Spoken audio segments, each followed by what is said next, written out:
Today we have Ryan Ruocco. He's a secondary play-by-play announcer for the Brooklyn Nets and the Yankees telecast on Yes. He was a co-host for ESPN New York Radio's Midday Show. He also fills in for Mike and Mike on ESPN Radio, calls NBA, WNBA, NFL, and college football games for ESPN Radio. Ryan, thank you for joining us. You got it, guys. Thank you for having me. You're down there in Florida with the Yankees right now for spring training in Tampa, right? Yeah, that's right, man. I got down here on Tuesday morning and been able to already have some good conversations with the guys. It's just always fun. I mean, spring training, for anyone who's ever gotten the chance to be down at any of the different teams and cover it, it's just looser. You know, teams are they're optimistic, they're excited about the season, and it's a good chance to get to know some guys. I'm actually heading down there this Sunday for Phillies spring training in Clearwater, so nice. Yeah, it's my first experience down there. I'm excited about that. You should be, man. Clearwater's lovely, too. They got a great facility there. You're going to love it.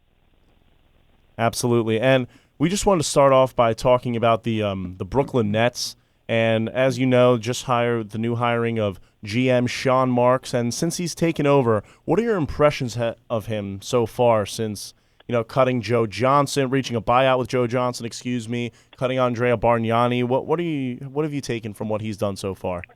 I think he's been tremendous. There was a change in the feel and the attitude right away as soon as he took over. And he basically, I think, gave us all the feeling of there's going to be some new direction and semblance of culture that's been missing back now with his hiring. He's somebody who's very impressive when he speaks.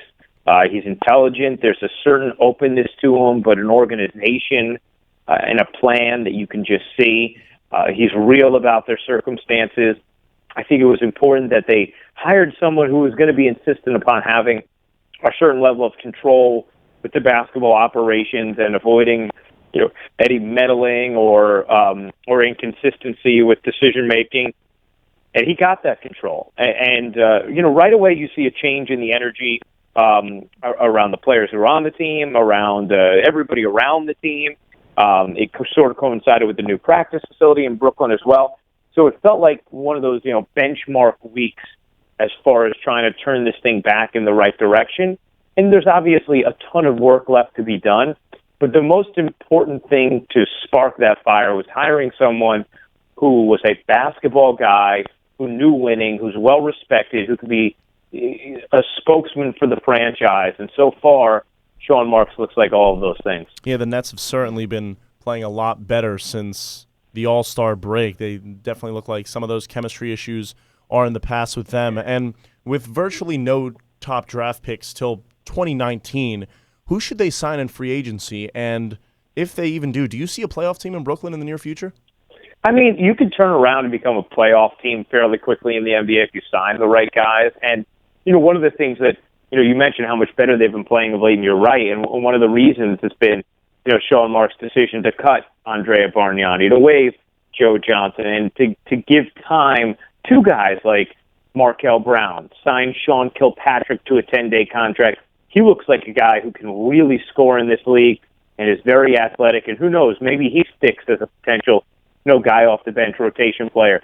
Brook Lopez and Thaddeus Young have been playing tremendous basketball and have been playing like a good starting front court in the NBA. So if Lopez and Young continue to play like this next season together, and you signed a point guard, Mike Conley's obviously the home run dream come true. I don't see Conley coming to a situation where his former coach is not here anymore and where, he's not going to expect to win right away.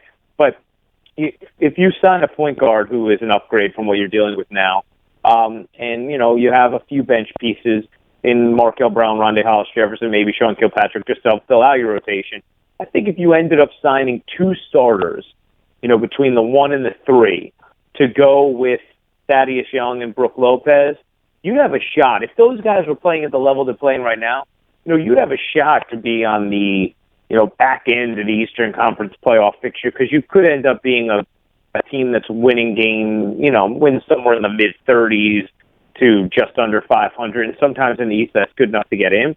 The other thing is, you never know. You could hit a home run in free agency. That's not the likely scenario because I don't know if they have the assets to attract the big fish, but it's not impossible. And depending on who they hire as the head coach, that could also be a very attractive or unattractive piece to potential free agents. If the Nets hired, and I'm not saying they're going to because I don't know where they are in their coaching search, but they hired Jeff Van Gundy, maybe all of a sudden there are some star players that say, hey, you know what?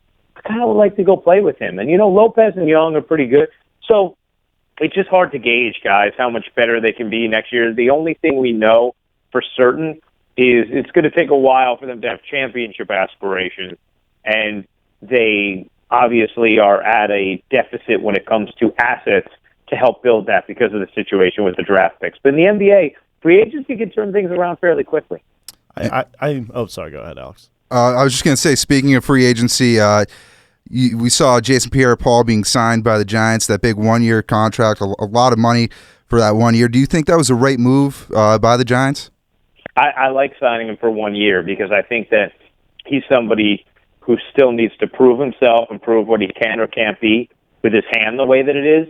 And I think you sign him on a 1 year deal, you sign a very motivated player. You also get another year of his prime without having a long-term commitment. You need pass rushers. Even though Jason Pierre-Paul was not his normal self and was somewhat inhibited on certain plays because of the hand, it was clear he made a difference for that defense when he came back. And I think that you need all the pass rushers you can get right now. That's how they built their championship teams. I mean, if we look at the recent championship teams in the NFL, we've seen teams that can get to the quarterback. Obviously, Denver is the most recent example of that, and they did it about as good as anybody in the history of this game. But Pierre-Paul is the guy who can still get at the quarterback, and because it's only 1 year, you're so significantly below the cap. The $10.5 million, if that's what it ends up being, is not an impossible commitment. So I like it. Getting him on 1 year, I think, is a big deal, and I think you'll get as good a version as he can possibly be with his hand like this. And I definitely agree with that in the sense that the 1 year, $10.5 million, if that's what it ends up being, so be it. Because although he has the issue with his hand with the whole fireworks incident, when he came back last year for the Giants, he performed so well. And it wasn't even just his performance on the field, but in the locker room, he definitely was able to motivate some of the young talent they have, like strong safety Landon Collins, just getting those guys amped and ready to go and with their mindset. He's definitely a good locker room guy. And I think this is a perfect contract to really make him prove himself because he's done a lot for the franchise. So the argument of, is this too much for 1 year, kind of goes out the window. He's done a lot for them. Making him prove himself, that's fair to do because of his whole hand issue. And if he's still able to perform at a high level and make the same impact in the locker room, which he's expected to make, then he'll get a longer-term deal after this. But this test trial for this team, especially with the new head coach and Ben McAdoo, it's definitely a fair option for JPP, and I think that's why he took it. I think you're totally right. I mean, it's $10.5 million, but it's only 1 year. You get a player who's trying to prove himself, who's in a contract year again, who also has a little added motivation beyond just a contract year because he wants to prove he can be a player like he was before with his now reduced faculties. And I think that if you're the Giants at that price on that deal, it's a no-brainer decision. And, it's just not that easy to find talented guys, in their prime at that position. They're held on too often. What did the Broncos do? They, franchised Von Miller. They weren't going to let him get to free agency. So if you're the Giants, you keep on to that talent and you keep scouring for more because they need more than just JPP on the defensive line. So who else do they get this offseason? They still have a pretty weak roster. What's the next move for the Giants? I don't know specifically personnel-wise who will be the next move, but if I'm them, I am putting most of my attention for the moment on defensive playmakers, and that includes getting to the quarterback or in the linebacking core. And I am also spending my time on trying to make sure I have the depth I need on that offensive line. Because I think we saw that Eric Flowers could end up being a very good left tackle. And Wilbidi, obviously, is gone. They cut him. But over the last couple of years, they have not been able to deal with the injuries to the offensive line. And they brought in players who were constantly hurt anyway to be on their offensive line, whether it was a Jeff Schwartz or John Jerry or whoever it might have been. They brought in players who had injury histories, and then, lo and behold, they got injured. That's what happened to players with injury history. So they need to make sure that they are shored up on that line, because this passing game can be dynamic just with Eli and Odell Beckham.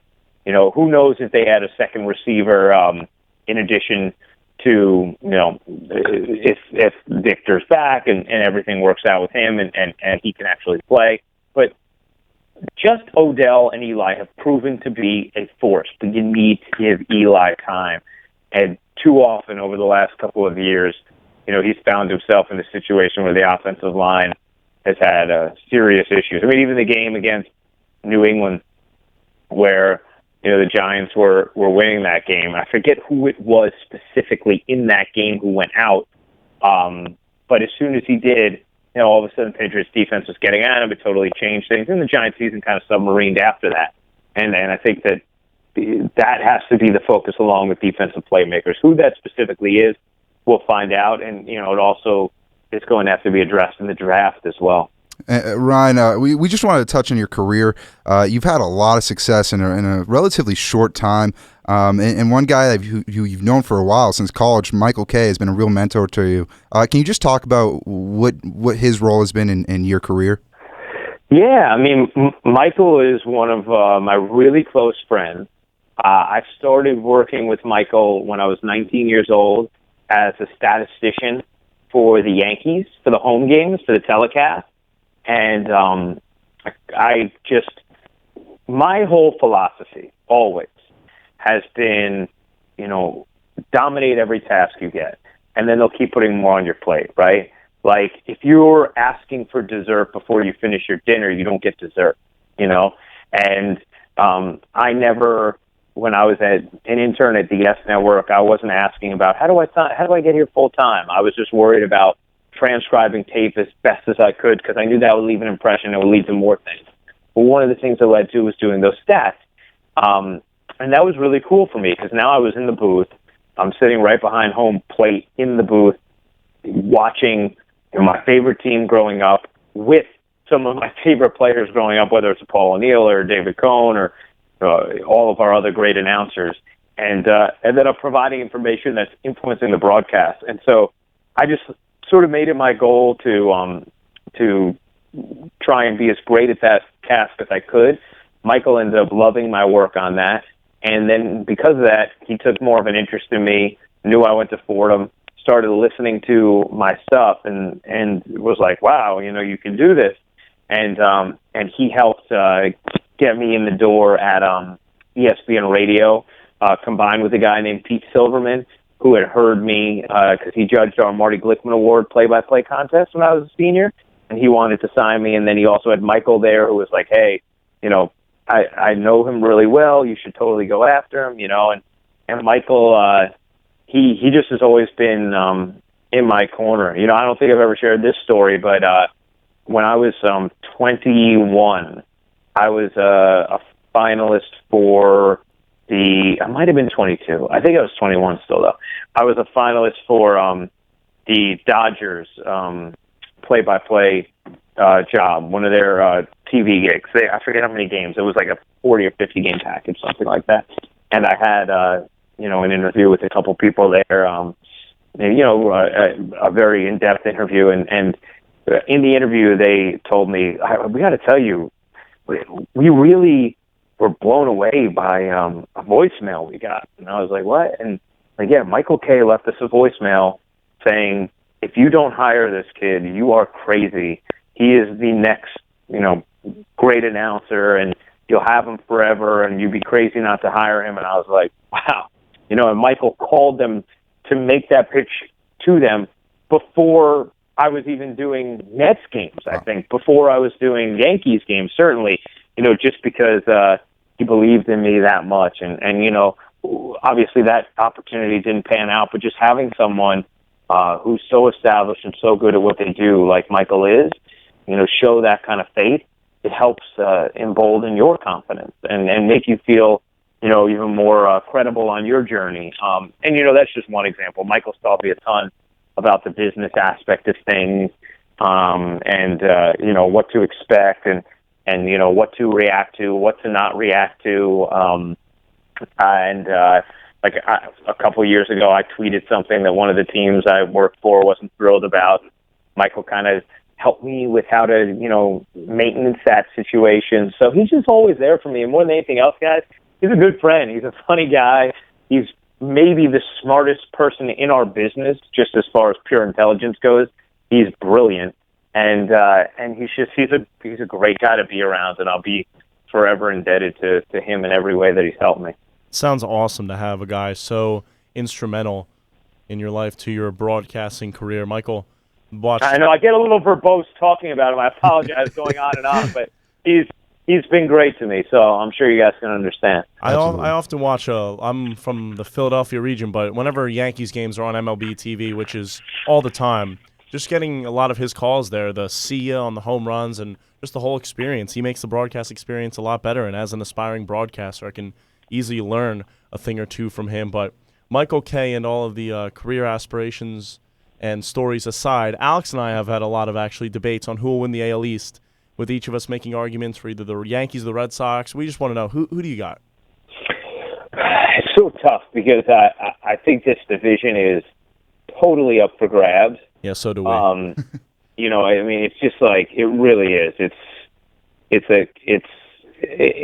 one of those divisions where you could throw all 5 teams in a hat and have them land, whatever way, and it could be, that order or the exact opposite, right? Absolutely, there's so much talent everywhere. Yeah, I think we all kind of feel that way. So I'll do the homer thing and lean Yankees because I feel like this pitching could be a lot better than people think. I think that, health is always a huge question mark. We know that. That's a given with any pitcher, any athlete at all, but especially pitchers.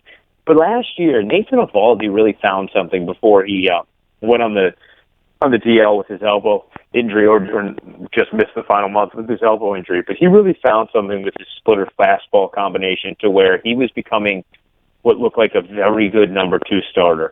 Severino has ace-like stuff, and we will see if he could translate it over the long haul, but that's exciting.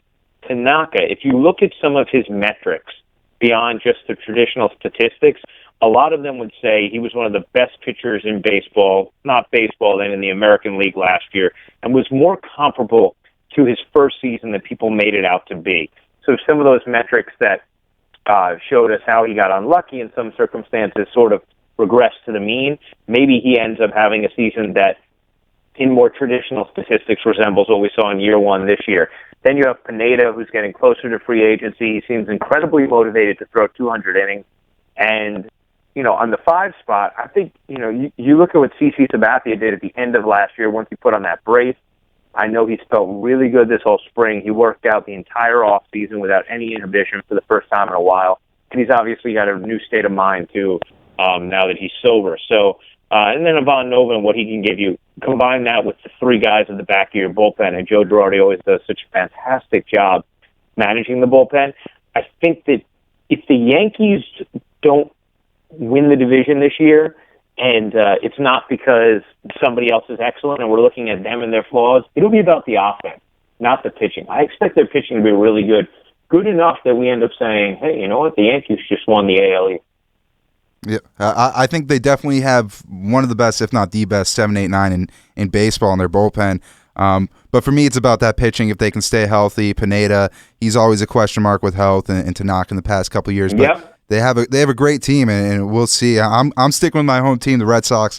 I love the David Price signing. I'm still a little iffy, but hopefully they pull it out. They made some big moves too, and they already have some young blossoming talent. And as we've seen in recent years, they can quickly go from last to first. So I would not be surprised at all if you see the Red Sox end up winning the division again. Honestly, I sort of feel like you could see any of these teams winning the division. I really do. Yeah, absolutely. Ryan, we want to thank you so much for joining us tonight, and enjoy the rest of spring training. Yeah, thank you, guys. It's good to talk with you, and best of luck with the show, and hopefully we'll talk again sometime. But thank you guys for taking the time. Thank you very much. Ryan. Really appreciate it. Take it easy. You got it.